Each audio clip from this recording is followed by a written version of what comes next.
Hello everyone, this side Mohit Paseen here. बहुत बहुत स्वागत है आपका हमारे यूट्यूब चैनल के ऊपर। और आज हम बात करने वाले हैं वेटनरी कोर्सेज के बारे में कि वेटनरी कोर्सेज आप कैसे कर सकते हो, क्या एलिजिबिलिटी होगी, कितना फीस का खर्चा आता है, कहाँ कहाँ पे आपको सीट मिलेगी, किसके थ्रू सीट मिलेगी, अगर सीट मिलती है नीट के थ्रू मिलती है, विदाउट नीट मिलती है, अगर नीट के थ्रू मिलती है तो कितना कट ऑफ जाने वाला है, गवर्नमेंट कॉलेजेस के लिए कितना खर्चा आएगा, प्राइवेट कॉलेजेस के लिए खर्चा कितना आएगा, प्राइवेट कॉलेजेस कहाँ पे हैं, गवर्नमेंट कॉलेजेस कहाँ पे हैं, आफ्टर बीवीएससी यानी कि वेटनरी के बाद आप क्या कर सकते हो, सैलरी कितनी रहेगी आपकी, सारी की सारी जो बातें इस वीडियो के अंदर हम डिस्कस करने वाले हैं। सारा का सारा अकेला अकेला प्रोसेस में आपको समझाऊंगा, अकेली अकेली चीज़ मैं आपको बताऊंगा, जिससे आपके सारे के सारे जो डाउट्स हैं, आपकी सारी की सारी जो क्वेरीज है वो एक वीडियो के अंदर, इस वीडियो के अंदर ही सारी की सारी जो है वो खत्म हो जाएंगी।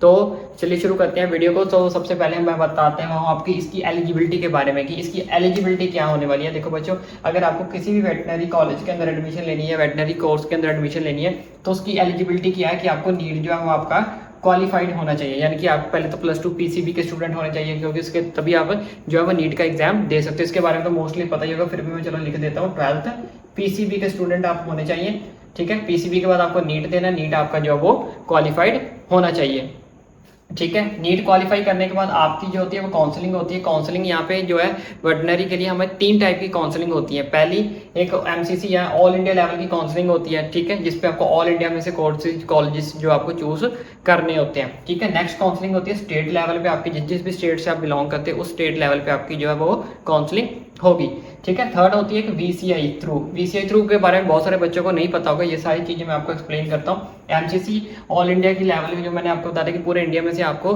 कॉलेज चूज करना होता है कि मुझे वेटनरी का कॉलेज इस पे चाहिए या ये वाली स्टेट में चाहिए, ऐसे चाहिए वैसा चाहिए, मतलब वो आप पे डिपेंड करता है। स्टेट मतलब आप स्पेशल अपनी स्टेट में से चूज कर सकते हो, किसी अदर स्टेट में से आप कोई कॉलेज को चूज नहीं कर सकते, तो वो होती है स्टेट लेवल की काउंसलिंग। थर्ड होती है वीसीआई थ्रू।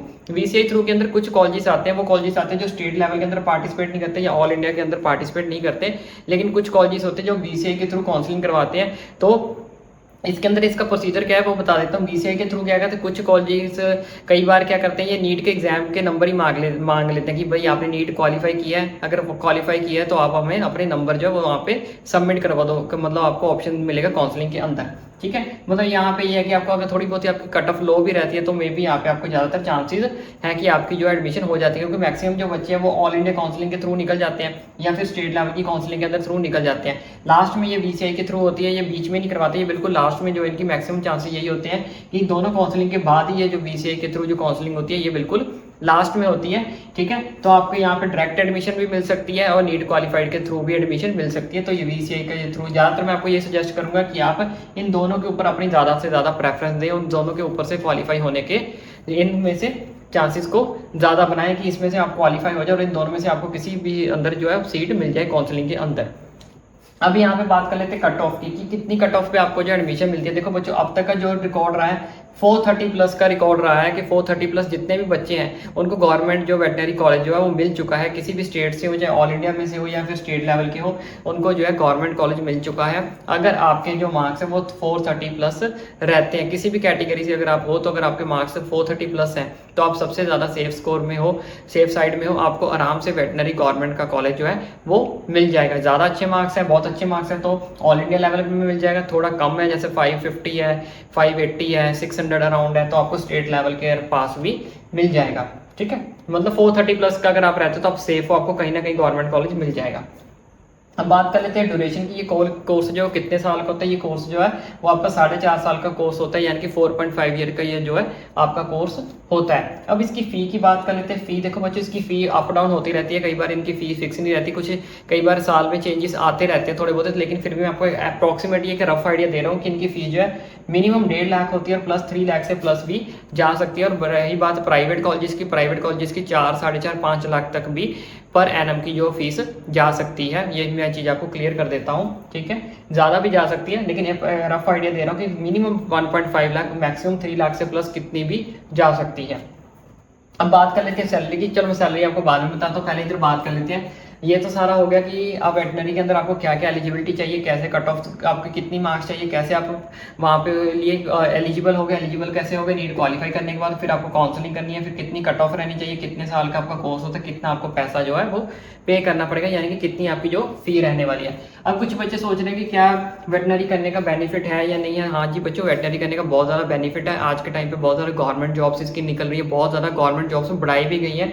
वेटनरी के अंदर काफ़ी अच्छा स्कोप चल रहा है आज के टाइम पे वेटनरी के अंदर। तो आप अगर एडमिशन लेना चाहते हो तो आप ले सकते हो, इसमें कोई दो राय नहीं है। इसमें काफ़ी अच्छा जो स्कोप है आगे देखने को मिल रहा है अभी तक, ठीक है। तो आफ्टर BSc अगर कुछ बच्चे सोच रहे हैं कि अगर आफ्टर BSc वो फर्दर स्टडी करना चाहते हैं तो मेरे पास क्या क्या ऑप्शन है, ये भी चीज़ मैं आपके साथ क्लियर कर देता हूँ। आप MD कर सकते हो, आपके पास MD का ऑप्शन है, ठीक है। आप MSc कर सकते हो, आप MBSc कर सकते हो, आप PhD कर सकते हो। इतने सारे आपके पास ऑप्शन है। अगर आप BSc से सेटिस्फाइड नहीं हो तो आप मास्टर की तरफ भी बढ़ सकते हो। तो उसके लिए आपको मैंने ये बता दी कि ये 4 ऑप्शन हैं आपको मिल जाएंगे।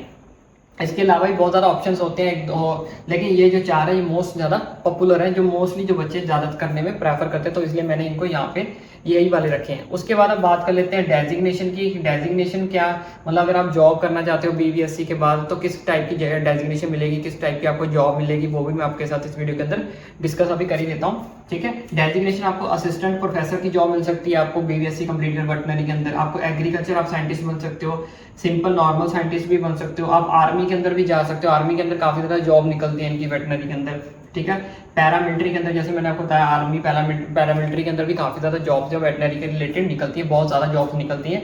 उसके बाद वेटनरी ऑफिसर भी बन सकते हो आप। तो इसके अलावा और बहुत सारी जॉब्स होती हैं, प्लस आपकी इसके साथ प्लस आपकी होगी प्राइवेट जॉब्स के भी बहुत सारे ऑप्शंस होते हैं, ठीक है। जॉब्स बहुत सारी निकलती हैं इनकी, काफ़ी ऐसा नहीं है कि आपको जॉब्स नहीं मिलती, वो बाकी आपकी डिपेंड करता है आपके लक पे, आपकी तैयारी पे, आप कितनी तैयारी करके अपने गवर्नमेंट एग्जाम क्लियर करते हो, ठीक है। तो वो सब कुछ आप पे भी डिपेंड करता है। अब बात कर लेते हैं सैलरी की, ठीक है। जो हमने यहाँ पे स्किप किया था, सैलरी इसकी आपको मिनिमम आपको 70K पर मंथ आपको मिल ही जाएगी वेटनरी कोर्स करने के बाद। इससे ज़्यादा भी हो सकती है, वो डिपेंड करता है आपकी कैपेबिलिटी के अंदर, ठीक है। आप कितना जोर लगाते हो, कितने अच्छे से स्टडी करते हो, कितना आपका ब्रेन फास्ट है, कितनी आपके पास नॉलेज है। तो एक एवरेज सैलरी मैं आपको बता रहा हूँ कि average salary 70K plus per month आपको ऑलमोस्ट मिल ही जाती है। इसके बढ़ भी सकती है, लाख भी हो जाती है, 1.5 लाख भी हो जाती है, लेकिन इट्स डिपेंड अपॉन यू कि आपके पास कितनी कैपेबिलिटी है और कितनी जल्दी चीज़ों को आप समझते हो, कितनी जल्दी चीज़ों को आप कैच करते हो, कितनी जल्दी आप इंटरव्यू देते हो। वो सब कुछ आपके ऊपर डिपेंड करता है और आपके इंटरव्यू पर डिपेंड करता है।